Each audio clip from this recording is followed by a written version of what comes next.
نحمده ونصلي على رسوله الكريم أما بعد فأعوذ بالله من الشيطان الرجيم بسم الله الرحمن الرحيم رب اشرح لي صدري ويسر لي أمري واحلل عقدة من لساني يفقه قولي. السلام علیکم ورحمۃ اللہ وبرکاتہ. ناظرین، پروگرام دعا کیجئے کے ساتھ آپ کی خدمت میں حاضر ہیں. آج ہم انشاءاللہ ڈر اور گھبراہٹ کے وقت کی دعائیں آپ کے ساتھ شیئر کریں گے، کیونکہ ہر انسان کسی نہ کسی وجہ سے ڈر یا گھبراہٹ میں مبتلا ہو جاتا ہے. ویسے بھی اللہ سبحانہ وتعالیٰ نے فرمایا ہے وَلَنَبْلُوَنَّكُمْ بِشَيْءٍ مِّنَ الْخَوْفِ وَالْجُوعِ وَنَقْصٍ مِّنَ الْأَمْوَالِ وَالْأَنفُسِ وَالثَّمَرَاتِ وَبَشِّرِ الصَّابِرِينَ الَّذِينَ إِذَا أَصَابَتْهُمْ مُصِيبَةٌ قَالُوا إِنَّا لِلَّهِ وَإِنَّا إِلَيْهِ رَاجِعُونَ. وَلَنَبْلُوَنَّكُمْ، اور البتہ ہم ضرور آزمائش کریں گے تمہاری، ضرور آزمائیں گے تم کو، بشیء، ساتھ کسی بھی چیز کے، من الخوف، خوف میں سے، تو سب سے پہلے خوف کا ذکر کیا گیا، والجوع، اور بھوک، ونقص من الاموال، اور مالوں کی کمی، والانفس، جانوں کی، والثمرات، اور پھلوں کی، وبشر الصابرین، اور خوشخبری دے دو صبر کرنے والوں کو. کون ہے وہ کہ جب انہیں کوئی مصیبت آتی ہے تو وہ کہتے ہیں انا للہ و انا الیہ راجعون، بے شک ہم اللہ کے لیے ہیں اور اللہ ہی کی طرف پلٹ کر جانے والے ہیں. اولئک علیہم صلوات من ربہم ورحمہ، ایسے لوگوں پر اپنے رب کی طرف سے نوازشیں ہیں اور رحمت ہے. وَأُولَئِكَ هُمُ الْمُهْتَدُونَ، اور یہی سیدھی راہ پر ہے، ہدایت یافتہ ہے. تو اس لیے بہت ضروری ہے کہ ہم خوف اور غم اور گھبراہٹ اور تکلیف اور پریشانی کے موقع پر وہ کام کریں جو ہمارے رب کو پسند ہے، تاکہ ہم صحیح راہ پر ہوں. اور صحیح راہ پر چلنے کا فائدہ یہ ہے کہ انسان قیامت کے دن اپنے رب سے جا ملاقات کرے گا، اس حال میں کہ رب اس سے راضی ہوگا اور وہ رب سے راضی ہوگا. اس سے بڑی انسان کی سعادت اور کیا ہو سکتی ہے؟ تو پھر ہونا کیا چاہیے؟ یہ کہ انسان ڈر اور گھبراہٹ میں اللہ تعالیٰ کی طرف رجوع کرے. اللہ تعالیٰ کی طرف اس لیے رجوع کرے کہ پوری کائنات اسی سے سوال کر رہی ہے، اسی کی طرف رجوع کرتی ہے. قرآن مجید میں آتا ہے یسألہ من فی السماوات والارض، اسی کے آگے ہاتھ پھیلائے ہوئے ہیں، اسی سے سوال کرتے ہیں وہ سب جو آسمانوں میں اور جو زمین میں ہے. یعنی ساری مخلوق اپنے رب کی طرف رجوع کرتی ہے ہر ضرورت میں. جیسے ایک موقع پر ایک حضرت سلیمان علیہ السلام نے ایک چونٹی کو دیکھا کہ وہ ہاتھ اٹھائے آسمان کی طرف دعا کر رہی تھی بارش کے لیے. تو ساری مخلوق اپنی ضرورت اپنے رب سے ہی مانگتی ہے. تو انسان کو بھی چاہیے کہ وہ غیروں کی طرف نظر اٹھا کے نہ دیکھے، صرف اپنے رب کی طرف نظر اٹھائے اور اسی سے مانگے اور اسی سے فریاد کرے. لیکن یہ یاد رکھے کہ جب رب سے مانگنے کے لیے جائے تو ادب اور احترام کا تقاضا یہ ہے کہ پہلے رب کی تعریف بیان کرے اور پھر نبی صلی اللہ علیہ وسلم پر درود بھیجے. تو اس سلسلے میں اللہ سبحانہ تعالیٰ کی تعریف کے کچھ اور کلمات ہیں جو آج آپ سے شیئر کریں گے. ابو امامہ کہتے ہیں کہ نبی صلی اللہ علیہ وسلم نے فرمایا، کیا میں تمہیں شب و روز کے مسلسل ذکر سے افضل ذکر نہ بتاؤں؟ تم کہا کرو سبحان اللہ عدد ما خلق، سبحان اللہ ملء ما خلق، سبحان اللہ عدد ما فی الارض والسماء، سبحان اللہ ملء ما فی السماء والارض، سبحان اللہ ملء ما خلق، سبحان اللہ عدد ما احصا کتابہ، وسبحان اللہ ملء کل شیء. میں اللہ کی پاکیزگی بیان کرتا ہوں اس کی مخلوق کی گنتی کے برابر. میں اللہ کی پاکیزگی بیان کرتا ہوں جس سے اس کی مخلوقات بھر جائیں. میں اللہ کی پاکیزگی بیان کرتا ہوں ان چیزوں کی گنتی کے برابر جو زمین و آسمان میں ہیں. میں اللہ کی اتنی پاکیزگی بیان کرتا ہوں جس سے وہ چیزیں بھر جائیں جو آسمان و زمین میں ہیں. میں اللہ کی پاکیزگی بیان کرتا ہوں جس سے اس کی مخلوقات بھر جائیں. میں اللہ کی پاکیزگی بیان کرتا ہوں ان چیزوں کی گنتی کے برابر جن کو اس نے اپنی کتاب میں شمار کیا. اور میں اللہ کی اتنی پاکیزگی بیان کرتا ہوں جس سے ہر چیز بھر جائے. پھر تم اسی طرح الحمدللہ کہو، یعنی جہاں سبحان اللہ کہا ہے اسی طرح الحمدللہ کہ میں اللہ کی اتنی تعریف بیان کرتا ہوں. تو انسان اللہ سبحانہ تعالیٰ کی تعریف بیان کرتے ہوئے تھکے نہیں۔ اس تسبیح سے بھی انسان کی بہت سی مشکلات خود بخود حل ہو جائیں گی، اور پھر نبی صلی اللہ علیہ وسلم پر درود شریف پڑھے اور پھر اللہ تعالیٰ سے دعا کرے، کیونکہ حضرت انس سے روایت ہے، کہتے ہیں کہ میں نے رسول اللہ صلی اللہ علیہ وسلم کو فرماتے ہوئے سنا کہ اللہ تعالیٰ نے فرمایا، اے ابن آدم، تو جب تک مجھے پکارتا رہے گا اور مجھ سے امید رکھے گا، میں تجھے معاف کرتا رہوں گا جو بھی تجھ سے ہوتا رہا، اور مجھے اس کی کوئی پرواہ نہیں۔ یعنی بڑے سے بڑا گناہ معاف کرنا اللہ سبحانہ تعالیٰ کے لیے کچھ بھی مشکل نہیں۔ تو بہرحال جب انسان پر کوئی آزمائش آئے اور خصوصاً ڈر، خوف اور گھبراہٹ کا وقت ہو، تو پھر انسان اللہ سبحانہ تعالیٰ کی طرف رجوع کرے۔ سب سے پہلے انسان اس کی تحقیق کرے کہ ڈرنے کی وجہ کیا ہے، اس کو انالائز کرے۔ بعض اوقات صرف شیطان انسان کو ڈراتا ہے اور خوف دلاتا رہتا ہے، جبکہ خوف کی کوئی حقیقی وجہ نہیں ہوتی۔ اور پھر جب شیطانی وسوسے بار بار انسان پر حملہ آور ہو، تو اس وقت انسان صرف اللہ کو کافی سمجھے، اللہ پر بھروسہ کرے، کیونکہ اسی پر توکل کرنا چاہیے توکل کرنے والوں کو، کیونکہ ہر مسئلے کا حل اسی کے ہاتھ میں ہے۔ پھر یہ کہ انسان صرف اللہ سے ڈرے۔ جو شخص اللہ سے ڈرتا ہے وہ کسی اور سے نہیں ڈرتا۔ دوسرے سارے ڈر ختم ہو سکتے ہیں اگر انسان کے دل میں سب سے زیادہ اللہ کا ڈر ہو۔ پھر اسی طرح اللہ تعالیٰ کا ساتھ محسوس کرے، کیونکہ اللہ سبحانہ وتعالیٰ اپنے بندے کو تنہا نہیں چھوڑتا۔ نبی صلی اللہ علیہ وسلم جب ہجرت کر کے مدینہ تشریف لے جا رہے تھے اور راستے میں غار ثور میں آپ نے پناہ لی، تو اس وقت آپ صلی اللہ علیہ وسلم نے حضرت ابوبکر کو یہ کہہ کر تسلی دلائی کہ لا تحزن ان اللہ معنا، غم نہ کرو، یعنی ڈرو مت، اللہ ہمارے ساتھ ہے۔ تو جب انسان یہ سوچ لیتا ہے کہ اللہ ہمارے ساتھ ہے، تو خود بخود وہ مطمئن ہو جاتا ہے کہ مجھے اگر اللہ کی مدد حاصل ہوگی تو کوئی میرا بال بھی بیکا نہیں کر سکتا۔ پھر یہ کہ انسان کو اللہ سبحانہ وتعالیٰ کی حفاظت پر یقین رکھنا چاہیے۔ جیسے ایک موقع پر ہم دیکھتے ہیں کہ نبی صلی اللہ علیہ وسلم غزوے سے واپس آ رہے تھے، تو راستے میں آرام کرنے کے لیے ایک درخت کے نیچے آپ سو گئے، تو اتنے میں ایک اعرابی آیا اور اس نے آپ کی تلوار اٹھا لی اور تلوار لہرا کر آپ صلی اللہ علیہ وسلم سے کہنے لگا، جبکہ آپ کی آنکھ کھل گئی اس وقت، کہ بتاؤ اے محمد، آج تمہیں مجھ سے بچانے والا کون ہے؟ تو نبی صلی اللہ علیہ وسلم نے بہت اطمینان کے ساتھ بغیر کسی ڈر اور گھبراہٹ کے جواب دیا، میرا اللہ۔ یہ وہ یقین تھا اللہ تعالیٰ کی حفاظت کا، تو اسی بنا پر آپ صلی اللہ علیہ وسلم نے فرمایا میرا اللہ۔ تو وہ اعرابی کانپنے لگ گیا اور تلوار اس کے ہاتھ سے چھوٹ پڑی، اور پھر آپ صلی اللہ علیہ وسلم نے وہ تلوار اٹھا لی اور اس سے پوچھا، اب بتاؤ میرے ہاتھ سے تمہیں کون بچا سکتا ہے؟ تو اس پر وہ شخص اتنا مرعوب ہوا کہ وہ آپ صلی اللہ علیہ وسلم پر ایمان لایا اور آپ نے اس کو کوئی سزا نہیں دی۔ پھر یہ کہ انسان ڈر اور گھبراہٹ کے موقع پر، پریشانی کے موقع پر نماز سے سہارا لے۔ قرآن مجید میں آتا ہے، ان الانسان خلق ہلوعا اذا مسہ الشر جزوعا واذا مسہ الخیر منوعا الا المصلین الذین هم علی صلاتهم دائمون۔ بلا شبہ انسان تھڑ دلا بنایا گیا ہے، جب اسے کوئی تکلیف پہنچتی ہے تو گھبرا اٹھتا ہے، جب مال ملتا ہے تو بخیل بن جاتا ہے، سوائے نماز ادا کرنے والوں کے، وہ جو اپنی نماز پر ہمیشگی کرنے والے ہیں۔ تو گویا نماز کی پابندی انسان کو ڈر، خوف اور گھبراہٹ سے محفوظ رکھتی ہے۔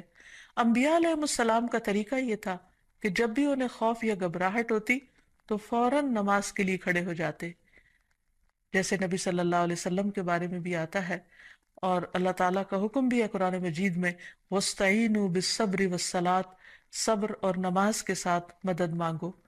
پھر اسی طرح یہ ہے کہ انسان کوشش کر کے بہادری کا مظاہرہ کرے، اپنے دل کو تھامے، اچھی امید رکھے، پازیٹیو سوچ رکھے، تو اللہ سبحانہ و تعالیٰ اس بندے کی مدد فرماتے ہیں۔ نبی صلی اللہ علیہ وسلم تمام انسانوں میں سے زیادہ بہادر تھے۔ مدینہ میں اکثر خوف کی خبریں پھیل جایا کرتی تھی، اور آپ صلی اللہ علیہ وسلم تنہا باہر نکل کر لوگوں کے حالات کا جائزہ لیا کرتے تھے اور دشمن کے آنے کی بھی خبر لیتے، اور صحابہ کرام اس بات پر حیران ہو جاتے کہ کس طرح اللہ کے رسول صلی اللہ علیہ وسلم کسی سے بھی نہیں ڈرتے۔ پھر اسی طرح یہ ہے کہ انسان کے اوپر جب آزمائش آئے اس وقت بھی انسان اللہ تعالیٰ کی طرف رجوع کرے، اور جب تکلیف چلی جائے تو بھی انسان اللہ تعالیٰ کی طرف رجوع کرتا رہے، یعنی صرف مشکل وقت پہ نہ پکارے، عام حالات میں بھی انسان اللہ تعالیٰ کو پکارتا رہے۔ پھر اسی طرح کچھ چیزیں ایسی ہیں کہ جو انسان کو مکمل امن دیتی ہیں، مثلا عمرہ، حج، طواف، کیونکہ اللہ تعالیٰ فرماتے ہیں فَلْيَعْبُدُوا رَبَّ هَذَا الْبَيْتِ الَّذِي أَطْعَمَهُم مِّن جُوعٍ وَآمَنَهُم مِّن خَوْفٍ، ان پر لازم ہے کہ اس گھر کے رب کی عبادت کریں جس نے انہیں بھوک سے بچا کر کھانا یا خوف سے بچا کر امن دیا۔ پھر اسی طرح شرک چھوڑ دینا، قرآن مجید میں آتا ہے الذین آمنوا ولم یلبسوا ایمانہم بظلم اولئک لہم الامن وہم مہتدون، جو لوگ ایمان لائے اور اپنے ایمان کو ظلم سے آلودہ نہیں کیا، یعنی شرک سے آلودہ نہیں کیا، یہی لوگ ہیں جن کے لیے امن ہے اور وہی ہدایت پر ہیں، ہدایت پانے والے ہیں۔ پھر اسی طرح انسان اپنے آپ کو اللہ کے سپرد کر دے، رات کو سوتے وقت خاص طور پر یہ دعا پڑھ کر سوئے، اللہم اسلمت نفسی الیک ووجہت وجہی الیک وفوضت امری الیک، اے اللہ میں نے اپنا آپ تیرے حوالے کر دیا، میں نے اپنا رخ تیری طرف کر لیا اور میں نے اپنا معاملہ تیرے سپرد کر دیا۔ تو جو چیز بھی انسان کو پریشان کرے تو وہ انسان اللہ کے سپرد کر دے، کیونکہ وہی ہر چیز کی ٹیک کیئر کرنے والا ہے اور اس سے بہتر کوئی بھی کسی چیز کی حفاظت نہیں کر سکتا۔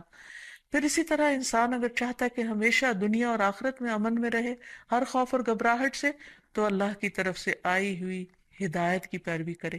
آدم علیہ السلام کو اور حضرت حوا کو جب دنیا میں اتارا گیا تھا تو اس وقت اللہ سبحانہ وتعالیٰ نے انسانوں کو بتا دیا تھا اور وعدہ فرمایا تھا قُلْنَا اهْبِطُوا مِنْهَا جَمِيعًا فَإِمَّا يَأْتِيَنَّكُم مِّنِّي هُدًى فَمَن تَبِعَ هُدَايَ فَلَا خَوْفٌ عَلَيْهِمْ وَلَا هُمْ يَحْزَنُونَ۔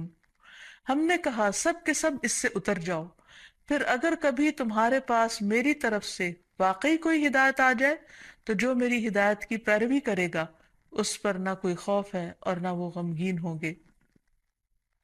پھر اسی طرح اللہ سبحانہ تعالیٰ اور اس کے رسول کی اطاعت انسان کو خوف اور غم سے نجات دینے والی ہے۔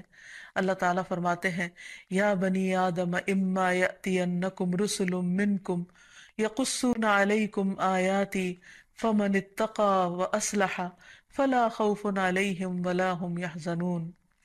اے آدم کی اولاد، اگر کبھی تمہارے پاس واقعی تم میں سے کچھ رسول آئیں جو تمہارے سامنے میری آیات بیان کریں، تو جو شخص ڈر گیا اور اس نے اصلاح کر لی تو ایسے لوگوں کے لیے نہ کوئی خوف ہوگا اور نہ وہ غمزدہ ہوں گے۔ پھر اسی طرح دین پر استقامت اختیار کرنا انسان کو خوف سے نجات دیتا ہے۔ فرمایا ان الذين قالوا ربنا الله ثم استقاموا فلا خوف عليهم ولا هم يحزنون۔ یقیناً وہ لوگ جنہوں نے کہا اللہ ہمارا رب ہے اور اس پر پھر جم گئے، ان پر نہ کوئی خوف ہوگا اور نہ وہ غمگین ہوں گے۔ پھر اسی طرح انسان اپنے فرائض کی ادائیگی کرتا رہے، اور اگر فرائض ادا کرتا رہے گا تو اس پر کوئی خوف اور غم نہ ہوگا۔ اللہ تعالیٰ فرماتے ہیں ان الذین آمنوا وعملوا الصالحات واقاموا الصلاة وآتوا الزکاة لہم اجرہم عند ربہم ولا خوف علیہم ولا ہم یحزنون۔ بے شک جو لوگ ایمان لائے اور انہوں نے اچھے کام کیے، نماز قائم کرتے رہے اور زکوٰۃ ادا کرتے رہے، ان کا اجر ان کے پروردگار کے پاس ہے، انہیں نہ کوئی خوف ہوگا اور نہ وہ غمگین ہوں گے۔ اسی طرح صدقہ بھی انسان کو خوف اور غم سے نجات دیتا ہے۔ قرآن مجید میں آتا ہے الذین ينفقون اموالهم فی سبیل اللہ ثم لا يتبعون ما انفقوا منا ولا اذى لهم اجرهم عند ربهم ولا خوف عليهم ولا هم يحزنون۔ جو لوگ اللہ کے راستے میں اپنا مال خرچ کرتے ہیں، پھر خرچ کرنے کے بعد نہ احسان جتلاتے ہیں اور نہ دکھ دیتے ہیں، ان کے لیے ان کا اجر ان کے رب کے پاس ہے۔ ایسے لوگوں کو نہ کوئی خوف ہوگا اور نہ وہ غمگین ہوں گے۔ ایک اور جگہ پر فرمایا الذین ينفقون اموالهم باللیل والنہار سرا وعلانیہ فلہم اجرہم عند ربہم ولا خوف علیہم ولا هم يحزنون، جو لوگ دن رات کھلے اور چھپے اپنے مال خرچ کرتے ہیں انہیں اپنے رب سے اس کا اجر ضرور مل کر رہے گا، ایسے لوگوں کو نہ کچھ خوف ہوگا اور نہ وہ غمگین ہوں گے۔ اور اب کچھ دعائیں اور تسبیحات جو انسان کو خوف سے نجات دیتی ہیں، غم سے نجات دیتی ہیں۔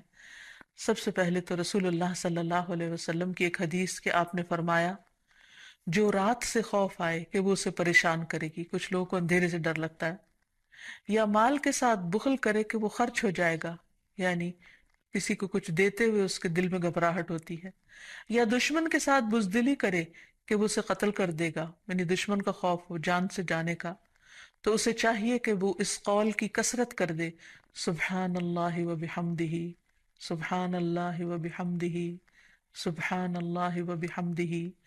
اللہ پاک ہے اور اسی کی تعریف ہے، کیونکہ یہ اللہ کے نزدیک سونے کا پہاڑ اللہ کے راستے میں خرچ کرنے سے زیادہ محبوب ہے۔ یعنی اتنی قیمتی تسبیح ہے کہ اگر ایک انسان اللہ کے راستے میں ایک پہاڑ صدقہ کرے تو اس سے بھی زیادہ اس تسبیح کا فائدہ اور اثر ہوگا۔ کتنے مختصر سے کلمات ہیں جن میں اللہ تعالیٰ کی حمد و ثنا بیان ہوئی ہے، یعنی انسان اس وقت تک ذکر اور ورد کرتا رہے جب تک کہ اس کا دل سکون میں نہ آ جائے۔